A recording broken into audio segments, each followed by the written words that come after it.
This is for Tzion Talks. We are going to jump right in here. There is a person named Professor Paul. You can see right here. They are saying, "You're the son of the devil. You should be stoned to death for blasphemy.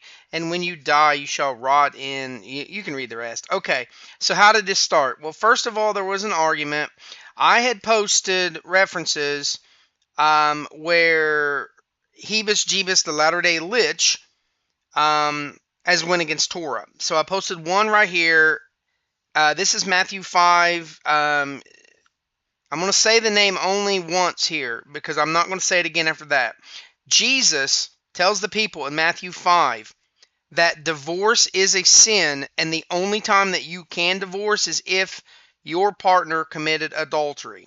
And then Jesus says and that's the last time I'm using his name on here because you're not supposed to even say his name. You're supposed to mock it. But there is a reference where you can say the name so that the people you're talking to are not confused about who you're talking about. So Hebus Jeebus, the Latter day Lich, tells the people that in any case, when you do a second marriage, it's adultery nonstop. Like, if you read it, it's crystal clear. If you marry anybody for any reason and it's their second marriage, it doesn't matter if it's your first marriage, he says it's adultery. This is not found anywhere in any law of the Torah. And it's Devarim chapter 24 that you want to go for that.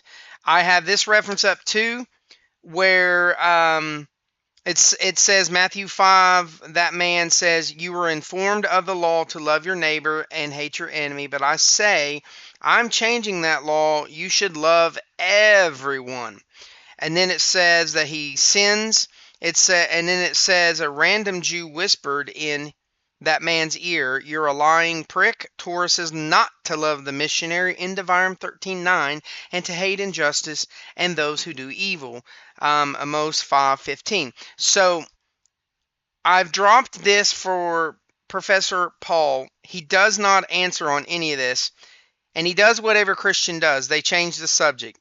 Now, I'll play the game. So he changes the subject, does not answer on these two subjects here, and this guy is a Christian and he's talking to other people in a disgusting way, and he says, "Who was God talking to here in Genesis 1:26?" Now, I play the game. Okay, you want to play the game, you want to win stupid prizes. So, okay, he is using a Chabad.org site. I want you to see that. And he pulls up, the famous "Let us make man in our image." Now, here's the thing.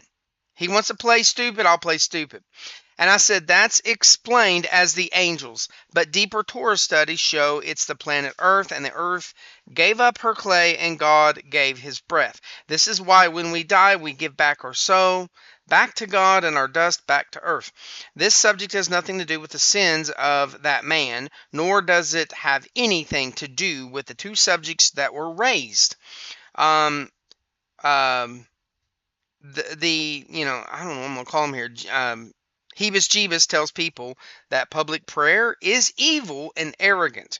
Now, I brought that up in this one. Here's the reference.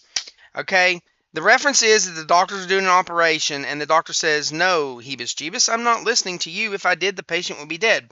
And then it says, "You didn't even know that Israel's commanded to pray as a group. You bashed public group prayer in Matthew 6, 5 through 6. Yet God commanded Leviticus 22:32 for Israel to work as a group in prayer." Someone call security. Now, I have debated people on this, and what most Christians will do is say, "Oh, well, he was talking about somebody being arrogant and trying to look like they're praying." The problem with that is that even when you find this as a situation, it's still not a sin. So we lift up Jews and we lift up people who are off the path and try to get them on the path. So in what case, even if you knew that the person was a bad person, and you're saying, "Hey, come meet my rabbi, come to the community," and say that person comes and they start praying with you, what scenario is there where you can say, "Oh, well, this person's praying with us, but they're only doing it for show"? In what scenario? Because isn't that how this person goes from being a secular person to following the Torah? And this is where you stump Christians. They can't answer it. They'll come up with excuses, but then when you say, okay, I'll take the bait, and you play devil's advocate and you use their excuses, they can't explain it. So that's where he was bashing public prayer. So this person is using Chabad. And I said down here, let me find it. I said, answer me this one thing, seeing how you deflected and ignored two subjects. There's really three up there. Do you, Professor Paul, accept that reference you gave me from Chabad with Genesis chapter 1 as the truth, yes or no? You can see he does not even answer. And I said, this is a trap. The moment that you say yes, I will show it was the angels and drop references. The moment you say no, I'll ask what book you follow, and your listed books are most likely to be pagan and non-kosher proof, so answer carefully. You can see that they answered with attacking me. And I said, so which is it? Yes, you accept the Chabad references of Genesis 1 that you posted? Or no, you did not. Now keep in mind, they are the ones that posted Chabad. I did not. And I said, I need an answer. And I said, I have done no blasphemy. You don't even know the laws of God. You don't know the Torah. If this were in a court and you accused me of blasphemy, you'd have to show evidence, and you have none. I mocked Hebus Jebus as Torah demands that I do. I will mock pagans because this is proper behavior. You have ignored the three subjects. Gee, I wonder why. Even the yes or no answer you ignored. You are full of hate, and full of hate for Jews. Now, why am I trying to trap him on this? Because if you go here, they are the ones that posted the Chabad site. You can see the reference right here. This is Chabad. It's right here in the URL. Chabad's thing. This is chapter 1. This is Chabad. This is their reference, not mine. I mean, I would have posted this, yes. But it's just funny when they do it for you. Okay, when we go down to 26, it literally tells you that he's talking to the angels. So the moment that this person says, yes, I accept Chabad reference, then I would say, okay, well then go to the top of your screen, and where it says Rashi's commentary, click show. And then you have to now explain to me why you would accept Chabad posting Genesis, but you would not accept Chabad posting Rashi's comments. There's quite a lot here that proves that it was angels. And then it also says, here's the interesting part. Rashi was 2 steps ahead of this goofball, Professor Paul. Rashi was 2 steps ahead. So it says right here, blah, blah, blah, blah, blah, that they did not assist him in his creation. And there is, he says right here, there is an opportunity for the heretics to rebel. He's not talking about the angels. He's talking about people like Mr. Paul. To misconstrue the plural as a basis for heresy, which is exactly what Mr. Paul did. Rashi is talking about Mr. Paul right here. Scripture did not hesitate to teach proper conduct and the trait of humility that a great person should consult with and receive permission from a smaller one. Had it been written, I shall make man, we would not have learned that he was speaking to his tribunal, but to himself. Okay, and the refute to the heretics, Mr. Paul, is written alongside it in the following verse. And God created, and it does not say they created. So God is the only one that did creation, period. Now, there are some deeper Torah thoughts and some opinions that the earth helped by giving the clay over. And, there's some argument that the earth was told to do this. Now, if you want to learn about the tribunal, it's up here.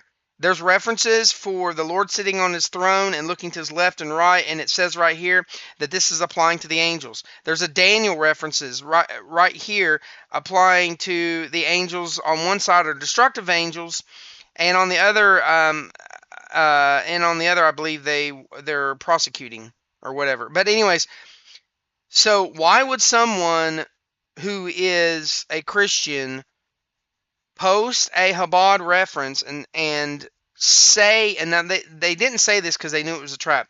Why would they use a Chabad reference for Genesis, but they won't use the Chabad reference for the Rashi's commentary?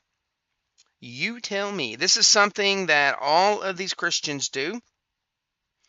And you can see he has still not replied. It was 10 minutes ago. I'm going to put still no reply, yes or no. All right. So this is something that a lot of Christians do. They hop, skip, and jump references. They hop, skip, and jump with subjects. When you bring up a subject and lay out a solid foundation, like these memes are solid. They have the references right here of a law that's being made up on the spot and going against Torah, and then the references to how it's against the Torah, from the Torah. All right, all of these memes have this. Okay, so you have right here Matthew 5 where he's talking about. He actually talks about several issues. He changes the laws of murder, eye for an eye, the laws of marriage, second marriage, divorce. There's something else I'm leaving out, but I can't remember it. And I'm going by memory. So the reference is literally Devarim chapter 24. That's Deuteronomy for those that are speaking the English and not the Hebrew. We got it right here too. Same thing. So in Matthew 6, 5 through 6, this is where this man is claiming that public prayer is a sin. He literally says, pray in private only. You can't do that if you're following Torah. Jews can't do that. Even davening with a minyan, hello, it's public. You're with a bunch of other men. Hello. Like, it makes no sense. So even when Christian apologists come in and say, oh, well, he was talking about it's in their heart and they really are just doing it for show. Okay, great. So you show me where it says in Torah that when you lift up somebody and bring them to Torah, that if they have it in their heart that this is only to get along with the community or the people or for public show, that it's a sin, and you can't find it. It's not found anywhere. It's not found anywhere. You can't find it. This is literally how you bring evil people out of the wickedness and back to righteousness. I mean, do you think that they're going to change all of their opinions and their politics? The moment that you say, "Hey, come meet the rabbi and come with a minion over here," do you think they're just going to suddenly change? No, it takes time. It takes education. It takes study. It could take years for them to change on everything. But that's why you cling to a rabbi in a community. So anyways, I just want everybody to be aware that this is what they do.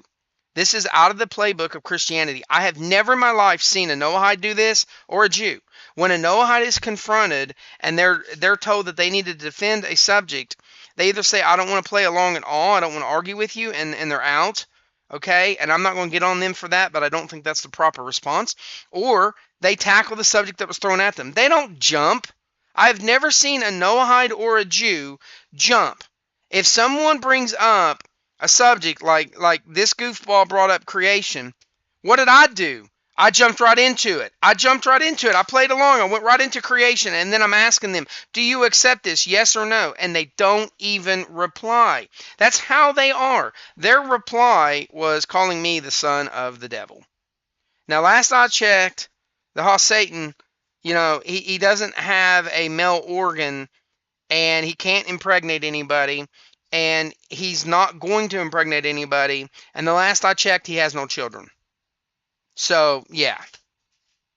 Let these people's actions and words speak for themselves and show their wickedness.